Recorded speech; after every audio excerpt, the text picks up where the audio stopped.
I got all the wheels off. My car's on jack stands and getting ready to start. First thing that we really need to do is take off the end links on both the front and passenger before we start taking off any other sides. But what I'm also going to do is I'm going to take off this axle nut. I've heard a lot of people changing their springs. The axle comes out just enough to start a leak up in there. So I'm going to take these off so when I lower it, it doesn't pull the axle out. Let's get started. Pain about these because they hammered in on that notch and we got to knock out before we can take it out.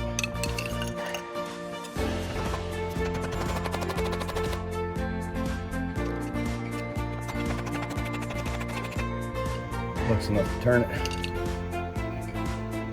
So to get the spindle off, since I don't have a good impact wrench here, what I'm doing, I've got a 2x4. You can see it's cross posted this way, so this tire can't go counterclockwise. Reason being is because I've got to break this one loose and it's also going to go counterclockwise. And the problem is that these, when you're in first gear, you spin this one forward clockwise, the other gear in gear goes the other way. So I'm going to try to use, by the way, I had to find, this is a 36 millimeter to fit this. I had to run and buy that at the store. I'm going to use a breaker bar and that cheater bar with it.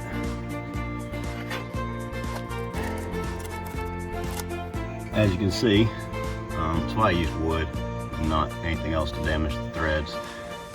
You can see it ate in the wood pretty good there and it's still not broken. So it popped right off that 2x4. I kind of expected. So I went ahead and put lug nuts back on so I don't manage the threads. I've got a metal pipe wedged between it so this side won't turn. I'm gonna try it again. Started to turn. Cool.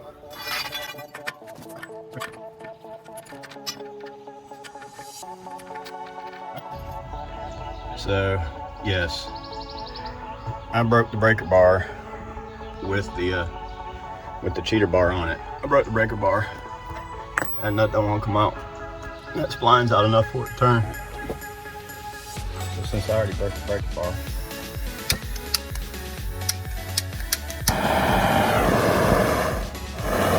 try to heat it up just a little bit.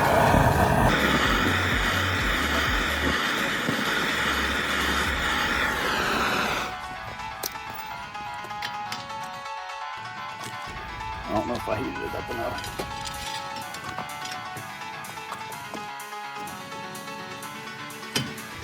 Oh, yes.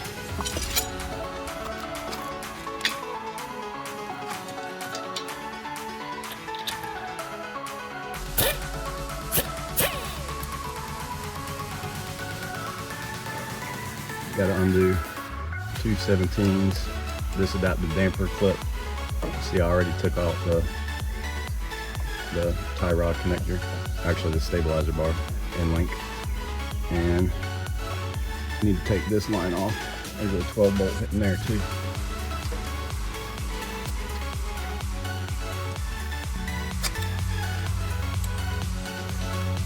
Clips at the very end. Press that and it was release.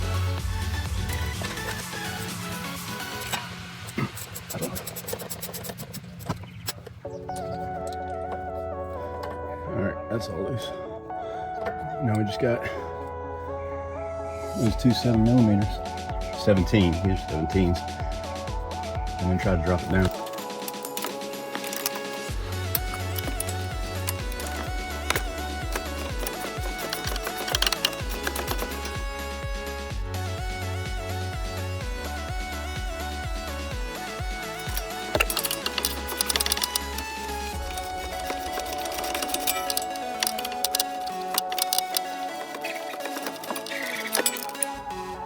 So I got it back up now, all the way. It's not coming out just enough. There's like a ½ inch, ¼ inch, I can't get it down any further. So it's either the steering rack is not letting it come down, or it's this ball joint right here. I'm gonna try to take off this ball joint and see if it drops down enough. I don't want to take off the steering rack. Get this ball joint out. Put a 19mm open ratchet on it.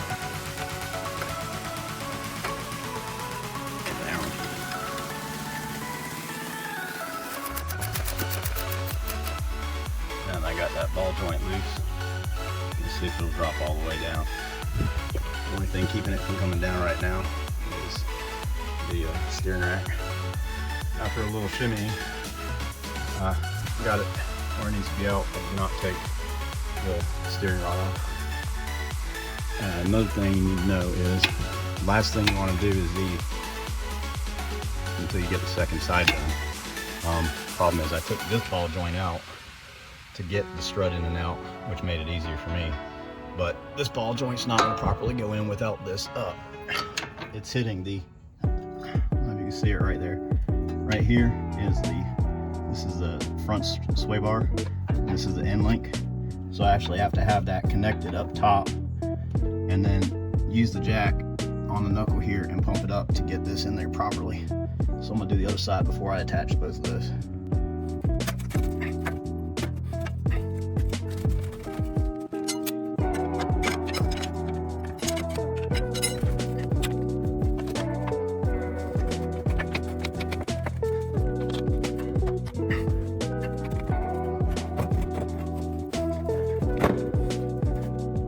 So do this by yourself. Have it resting on that, and I slowly undid those. I had one bolt left, and I let it down slowly so it was supported. Now it is 100% loose, and I can take it out by myself.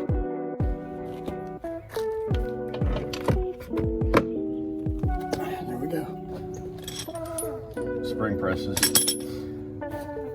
Some autos there.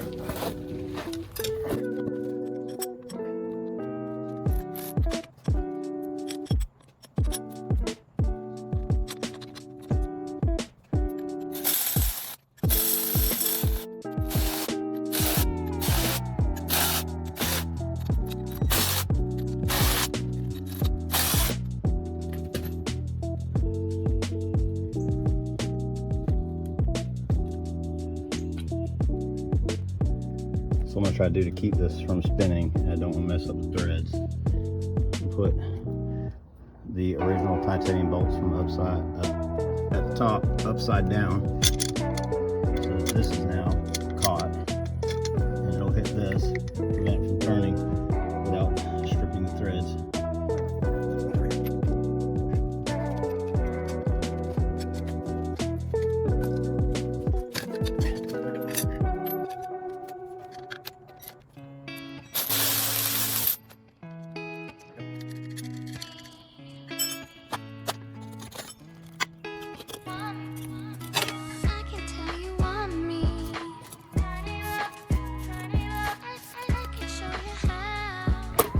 I got to decompress these, get the eye box on. Well, they're the pretty eye box. Both of the rears are the same. This is the front right. This is the front left. So we're working on the front right. Already got it off. All right. So I got the Pro Kit. Pro Kit does say to cut the bump stop about 1 inch. It's going to be the first indent there.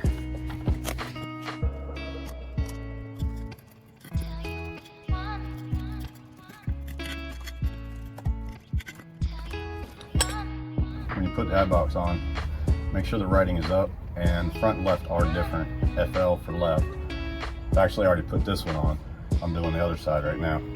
Just have more driveway space on this side of the car.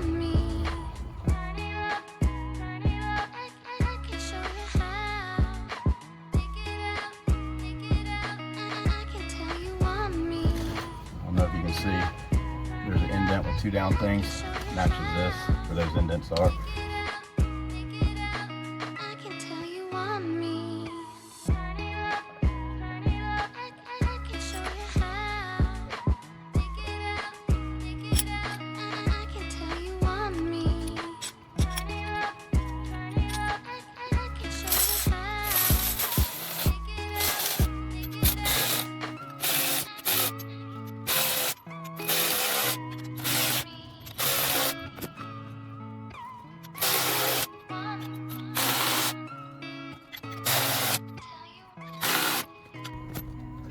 Alright, these are pretty compressed.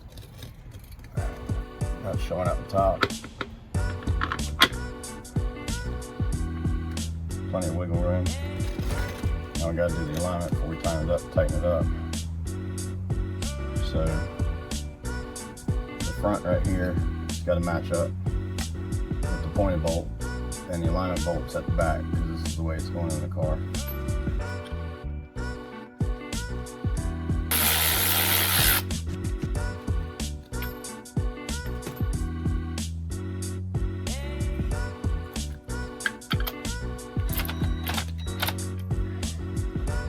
Alright, that's all the way down.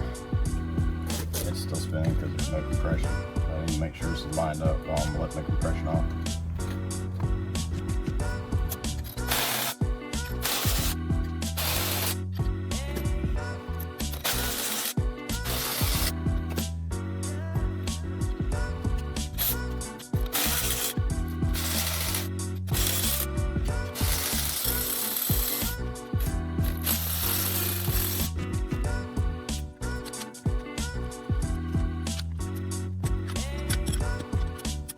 One last thing I have to do.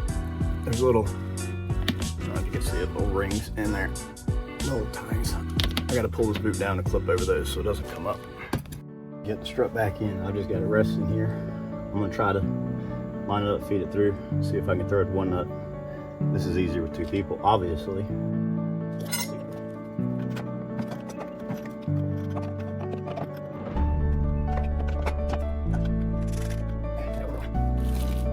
It is doable by yourself. Better drop the thread lock on these before I lock it down. Now I gotta torque everything to spec.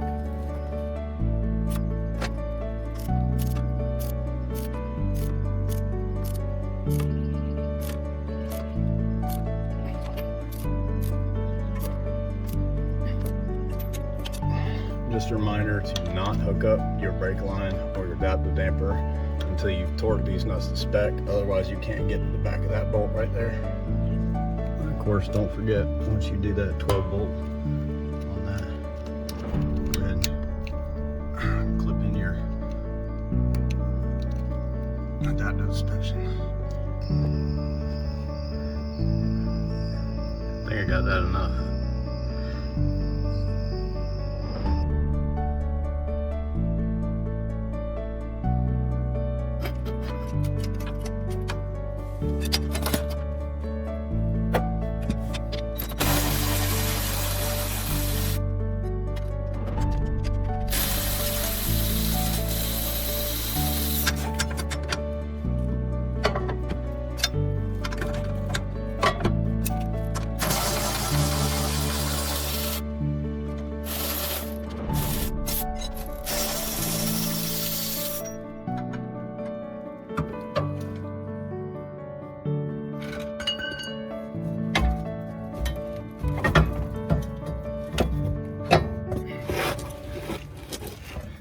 Eibach is facing up.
Header bolt 51 foot-pounds.